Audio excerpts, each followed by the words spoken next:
बिस्मिल्लाहिर्रहमानिर्रहीम अल्हम्दुलिल्लाह वहदा वस्सलातु वस्सलाम अला मन ला नबी बअदा। मैडम चेयरपर्सन, शुक्रिया। देखिए, हमने डिबेट शुरू की है प्रेसिडेंट के स्पीच पे, और प्रेसिडेंट का हमारे आईन में एक सिंबॉलिक स्टेटस होता है। प्रेसिडेंट जो भी एजेंडा देता है और पॉइंट आउट करता है वो हुकूमत की तरफ से होता है। वो हुकूमत का एजेंडा पार्लियामान के सामने रखता है। पहली बात तो यह है कि पीटीआई दौर की जो सदर की स्पीच है उनको उठा ले, उसमें 70 पॉइंट हुआ करते थे। इस मरतबा आप अपने सदर साहब की खिताब देख लें, जो इनका एजेंडा उन्होंने पुटअप किया है उसमें फ़कत 29 पॉइंट्स है। इस पर रिप्लाई करना, डिबेट शुरू करना, ये आईनी तकाजा है और रूल के मुताबिक अपोजिशन शुरू करता है। कल जिस तरीके से हुआ, मैं इसको इग्नोर नहीं कर सकता और ये हाउस भी इसको इग्नोर नहीं कर सकता। बात कहाँ से चली और कहाँ रुकी? वो लोग जो फॉर्म 47 पे चल के आते हैं, जो करप्ट सिस्टम के बेनिफिशरी है, वो इसी तरह बिहेव करते हैं जिस तरीके से कल ख्वाजा आसिफ ने बिहेव किया है, जब इसकी कंडेम करते हैं। मैडम चेयरपर्सन, ये लाजिम है कि हम इनको एक चीज़ ज़रूर बताएं कि पार्लियामान जब इस वक्त है तो मैडम स्पीकर आपसे हम मुतालबा करते हैं। ये मुतालबा हमारा चेयर से है, स्पीकर से है। इंडिया हमारा अपोनेंट ज़रूर सही, दुश्मन सही, लेकिन उनका 17वां लोकसभा चल रहा है। इन्होंने 17वें लोकसभा में 90 मेंबरान को एक्सपेल कर दिया फ्रॉम द हाउस, सस्पेंड कर दिया। आप कभी कंप्रोमाइज नहीं कर सकते इस हाउस के तकद्दुस पे और जो इनके मेंबरान है उसके तकद्दुस पे।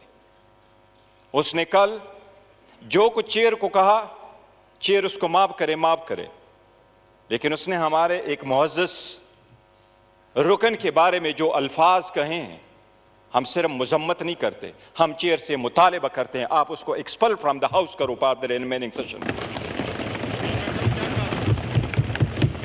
वो अल्फाज दोहराई वाले नहीं है, रिकॉर्ड का हिस्सा है, रिकॉर्ड का हिस्सा है, मौजूद है।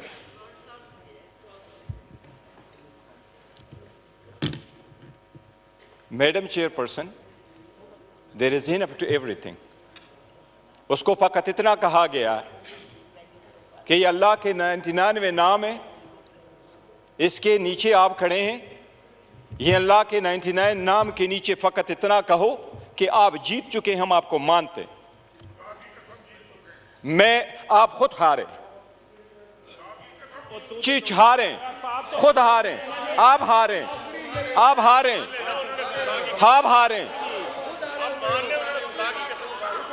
आप अपनी स्पीच में बात कीजिएगा। वफादार ना बनो, बंद करो। नहीं, प्लीज, आप प्लीज बैठ जाए, पीछे जो है आप बैठ जाए, आप भी बैठ जाए प्लीज, आप भी बैठ जाए, आप भी बैठ जाए। बैरिस्टर साहब, देखिए हाउस का एक तरीका होता है, ऑटोमेटिकली जो अल्फाज जो गैर पार्लिमानी होते हैं उन्हें एक्सपंज कर दिया जाता है और वो एक्सपंज बिल्कुल हो जाते हैं। और मैं आपको ये बताना चाह रही हूँ कि प्लीज आप भी नहीं बोले, आप भी नहीं बोले, एक दूसरे को बर्दाश्त करें। मैडम जस्ट अ सेकंड, हमने आपसे रिक्वेस्ट नहीं की कि उनके अल्फाज को स्पंज कर दे, वो स्पंज ही होंगे और आपने करने ही करने, लेकिन स्पंज के अल्फाज से वो ज़ायल नहीं हो जाते उसका असर। जब आप एक चेयर पे बैठे हों तो आपकी प्राइवेट लाइफ भी पब्लिक लाइफ है, और आपका एक एक लफ्ज़ आवाम सुनते हैं और देखते हैं, उसका एक इम्पैक्ट होता है। इसलिए सोच समझ करके हर लफ्ज़ इस्तेमाल करना चाहिए, और अगर आपने उनमें से एक को भी एक्सपेल कर दिया तो कोई और आकर के वो ऐसे लफ्ज़ नहीं इस्तेमाल करेगा।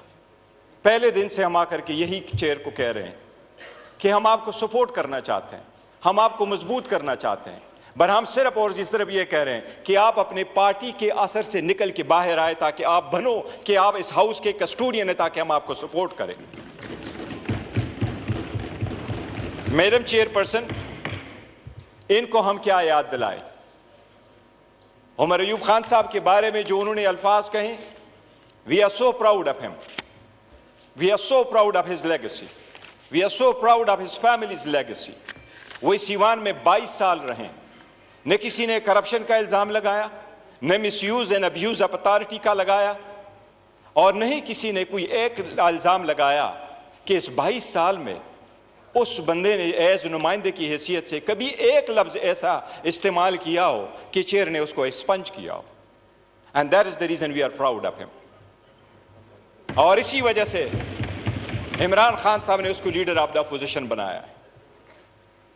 जनाब स्पीकर, मैं ज़रूर कहूँगा कि हम पाकिस्तान के लिए कोशिश कर रहे हैं. जितने स्ट्रगल पाकिस्तान तहरीक इंसाफ के इन नुमाइंदगान ने की, आपको हिस्ट्री में मिसाल नहीं मिलेगी. किस तरीके से ये चल के आए हैं. क्या ये 18 महीने की हुकूमत इनको याद नहीं है? क्या हमारे औरतें जो पकड़ी जा रही थी इनको याद नहीं है? क्या वुमेन एम्पावरमेंट की बात कर रहे हो, आज उस बहनों की बात कर रहे हो जो जेलों में पड़ी हैं? क्या बुशरा बीबी का किसी भी दूर तक तो शखाना के साथ कोई ताल्लुक है जो 15 साल की आप सजा देते हैं? आप अगर किसी के साथ आप अगर किसी केस पे उसको जाके सजा देते हैं, बाकी औरतें हमारी यहाँ बैठी हैं. अच्छा, ये प्लीज आप अपनी स्पीच में रिप्लाई कर दीजिएगा, फिर दोबारा हाउस मैडम खराब हो जाएगा. मैडम, उसका atmosphere. Have order in your house. Always enforce your order. जी प्लीज आप अपनी स्पीच में जवाब दीजिएगा. जिसको भी दरमियान में कोई सेंटेंस आ रहा है, कोई रिमार्क्स आ रहे हैं, कुछ आ रहा है, यही होता है सर. इधर भी मैं यही कहूँगी, और खास तौर पे जो आपके मैडम चेयरपर्सन, इंडिया की मिसाल देता हूँ. 1500 कवानीन में उन्होंने तब्दीली करी इस लोकसभा में. 17, हमारा 15वां 16वां चल रहा है, उनका 17 पूरा होगा, 18वां आ रहा है. 1352 दिन उन्होंने पार्लियामान चलवाया. 1352 दिन. और ये हिस्ट्री में फर्स्ट टाइम है कि इंडिया में आज भी डिप्टी स्पीकर नहीं, उन्होंने डिप्टी स्पीकर का ओहदा ही नहीं रखा. 1352 दिन उन्होंने काम किया. 222 कवानीन पास करवाए. 222 कवानीन पास करवाए. और फिर क्या किया? करोड़ों रुपए अपने साथ बचाए. क्योंकि इतना तो आपको असर होगा, दुश्मन भी सही, लेकिन वो डेमोक्रेसी से होकर के थ्रू चल के आके करते हैं. अगर आप अवाम की नुमाइंदा हो तो फिर अब आप अवाम का सोचते हैं. हमारे पास यही सोच है, हम उनको रिमाइंडर नहीं करना चाहते. But Khwaja got to realise, take it easy. आपकी दास्तान कोई ऐसी नहीं है. डॉन लीक्स वाले आप थे, सुप्रीम कोर्ट पे हमला करने वाले आप थे, पनामा में नाम आने वाले आप थे, पनामा में नाम आने वाले आप थे, पनामा में नाम आने वाले आप थे, डॉन लीक्स वाले आप थे. आप लोग प्लीज खामोश हो जाएं, फिर मैं उन्हें खामोश नहीं कर सकूंगी. स्पीच कर रहे हैं गौहर साहब, उन्हें करने दें. मैडम चेयरपर्सन, डॉन लीक्स वाले ये थे, पनामा वाला ये थे, आपके लीडर के खिलाफ जिसको अभी सदर बनाया मेमो गेट वाले ये थे, खुद वकीलों वाला यूनिफॉर्म पहन करके केस रगू करने वाला नवाज शरीफ था. और ये लोग तो अकलियत ही है, ये उसको कौन मानेगा? इनकी हुकूमत है. आज भी इनके पास अक्सरियत नहीं है, नवाज शरीफ के पास. आप उस चेयर पे अपनी पार्टी रिप्रेजेंट करती हैं. ये वाले लोग हमारे साथ भी बैठ सकते हैं. ये ऐसा हाइब्रिड सिस्टम बनाया, ना हुकूमत ना अपोजिशन. लेकिन फिर भी एक हकीकत है, शहबाज शरीफ आज भी विदाउट मेजॉरिटी है. हिस्ट्री में ऐसी हुकूमत बन रही है और बन चुकी है जिसको आवाम कभी नहीं मानती कि ये हुकूमत है, ये फेक है, जाली है. और यही रीजन है नवाज शरीफ ने उससे इस्तीफा भी ले लिया सदारत का. और यही रीजन है कि नवाज शरीफ, यही रीजन है मैडम चेयरपर्सन, यही रीजन है नवाज शरीफ ने यहां खड़े होकर के इन लोगों को पीछे दे करके मुबारकबाद नहीं दी, बिकॉज ही बिलीव्स ये हारे हुए हैं. इस सब कुछ के बावजूद हम आए और हमने ये सोचा कि हमने चलना है आगे, हमने आगे बढ़ना है, इस मुल्क की खातिर बढ़ना है, अवाम के लिए बढ़ना है, जमहूरियत के लिए बढ़ना है. ये जो 3 नाम आपने इस लोगों पे लगे हुए इस असम्बली के, जमहूरियत, हाकिमियत, मसावात, इसके लिए पीटीआई आगे बढ़ रही है, वरना ये ख्वाजा आसिफ है, ये तो इकामा वाला है, कल दुबई में जाके काम करेगा, हमारे लोग क्या करेंगे? अब पाकिस्तान की आवाम की खातिर लड़े। हमने इकामे वालों को कहा, जब इकामे वालों के उनके औकात दिखाते हैं फिर ये जातियात पे आ जाते हैं। हम आपके साथ वो पॉइंट उठाना चाह रहे थे 29, आप अपना स्पीच उठा ले, 29 पॉइंट भी जिक्र करना चाह रहे थे, लेकिन अगर हम आना चाहते हैं, हम पार्टिसिपेट करना चाहते हैं, तो क्या इनको ये बताना लाजिम नहीं हमारा कि free and fair transparent election कैसे होते हैं?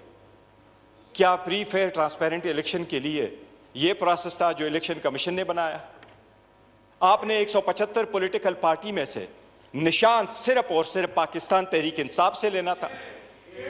पाकिस्तान तहरीक इंसाफ जैसे इलेक्शन इंट्रा पार्टी कभी किसी ने दुनिया में नहीं कराए, इस मुल्क में नहीं कराए, किसी पॉलिटिकल पार्टी ने नहीं कराए। इन सब ने एक एक कमरों में बैठ करके जाके इलेक्शन करवाए।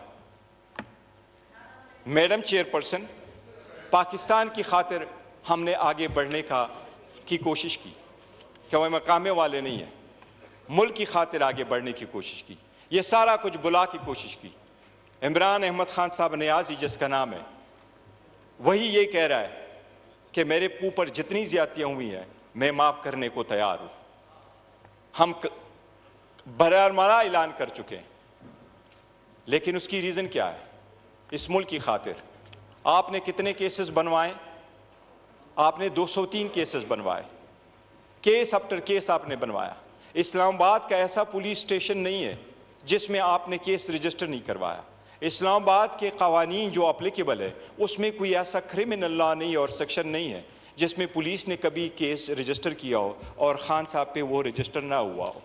इन सब के बावजूद आपने उनसे निशान भी ले लिया, लेकिन अल्लाह के रहम करम से अवाम ने साथ नहीं छोड़ा। अवाम ने सारे निशानात पहचाने और उसके निशानात की वजह से खान साहब, अल्लाह के रहम की वजह से, खान साहब की वजह से ये 90 मेंबरान साहिबान आज आपके सामने बैठे।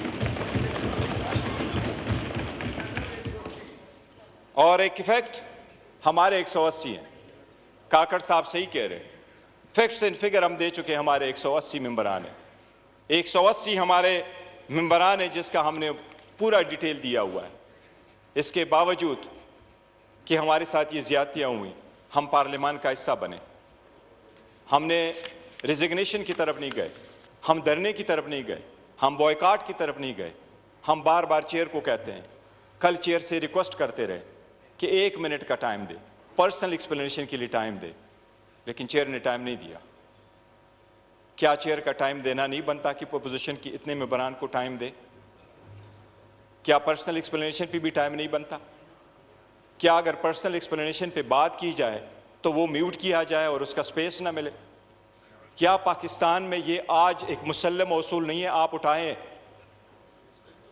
जो रिपोर्टें अभी इंटरनेशनल आई है उनको उठाए। पाकिस्तान तहरीक इंसाफ इस वक्त 70% पॉपुलर पार्टी नहीं है इस मुल्क की। क्या इस वक्त पाकिस्तान तहरीक इंसाफ इस मुल्क के सबसे ज़्यादा पॉपुलर पार्टी वोमेन में, यंगस्टर में और ऑल वॉक ऑफ लाइफ में नहीं है? क्या जो इंडिपेंडेंट रिपोर्ट्स है उन्होंने इसको एडमिट नहीं किया?